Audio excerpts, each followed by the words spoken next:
Jak Peugeot, tak Citroën nesou výrazné designové prvky své značky, ale jinak jde v podstatě o stejné automobily. Domácí Škodovka už se nám pomalu začíná zarývat do podvědomí, tak bych navrhoval udělat si malé rozměrové porovnání. Rapid je o 54 mm delší, o 4 užší, o 5 nižší a rozvor náprav je o 50 mm větší právě u Citroënu.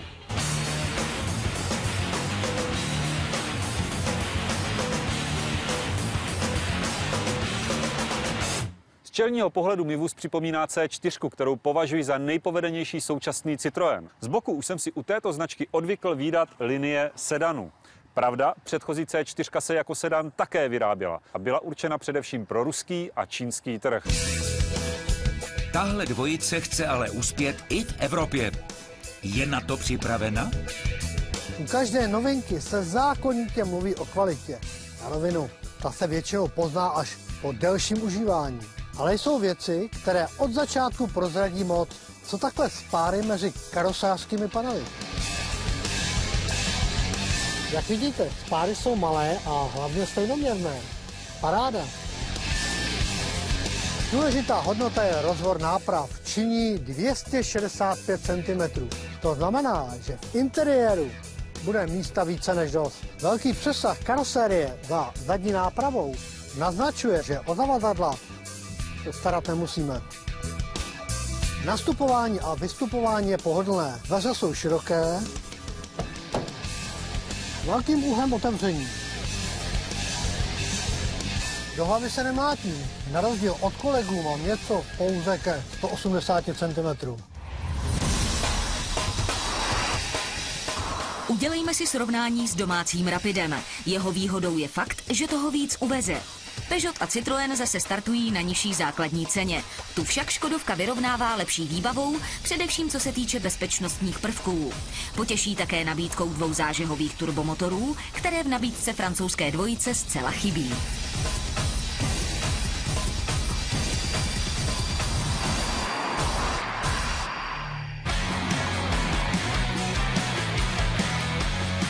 Poměr cena-výkon. O to se hraje v první řadě. V případě Francouzů je ale vidět, že se někde muselo šetřit až moc. Šířka na úrovni loktu je 1409 mm. Já to přeložím. Znamená to, že na vůz této kategorie je to tak akorát. Vzadu Peugeot získává hodně kladných bodů. Podívejte se, kolik je tady místa pro kolena. A nad hlavou také žádný problém. A šíři ramen. Auto je koncipováno pro 5 lidí a ti se tady rozhodně mačkat nemusí. Ale pevné hlavové opěrky, to je k smíchu. To s bezpečností nemá vůbec co dělat. Francouzským designérům se docela elegantně podařilo ke kabině připojit zavazadlový prostor. A co najdeme pod víkem? Nebezpečí drobného úrazu a 506 litrů objemu. Škoda Rapid má kufr větší o 44 litrů. Tradičně se do něj dostat nepůjde. A to jsou právě prvky, které ukazují, že se honila levná cena. Takže otevírání buď v klíčku, anebo stisknutím tlačítka v kabině. Jde každopádně o zvyk. Na druhou stranu, alespoň se mi nikdo nedostane do kufru při stání na semaforech.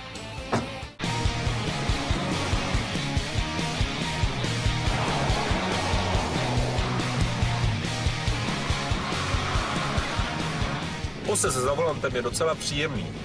Volant je bohužel pouze výškově seřiditelný. Z vozu je docela dobře vidět všemi směry. Přístrojovka i tento panel jsou pohledné, všechno je po ruce, ale v rámci minimalizace nákladů jsou všechny ovládací prvky umístěny mimo dveře. Takže ovládání stahování oken či zamykání kabiny je zde. A to si opravdu nezvyknu. Totéž platí i pro ovládání vnějších zpětných zrcátek. Na druhou stranu jsou zde už povinné prvky bezpečnostní výbavy, jako je ABS či ESP. Podle výbavy zde najdeme až 4 airbagy, brzdový asistent, ISOFIX a další. Dle trhu, kde se Cialis bude nabízet, budou benzínové agregáty plnit emisní normu Euro 3, 4 nebo 5. A stejné to bude i s palivem. Na některých trzích do nádrží budou moct tankovat palivo s oktanovým číslem 91.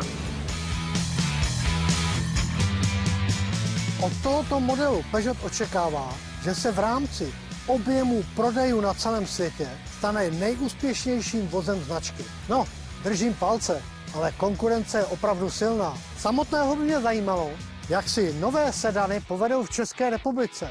V zemi zaslíbené 5dveřové karoserii. Možná tomuto modelu pomůže cena, která začíná od 220 000.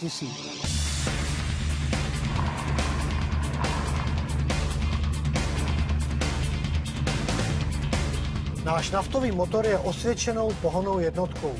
Jak ho zhodnotit? No, jede, nechce moc nafty, je relativně tichý. Tečka. Vůz je postaven na trochu jiné trhy než Škoda Rapid.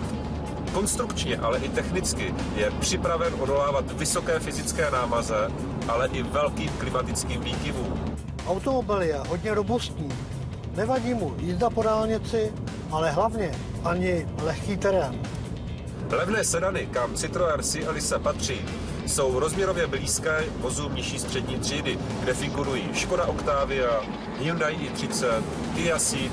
Jejich výhodou je velká přepravní kapacita a výrazně nižší pořizovací cena. Vzadu je jednoduchá skrutná spěra. Na velkých hrbulech trochu bouchá, ale ani autu, ani jízdním vlastnostem to vůbec nevadí.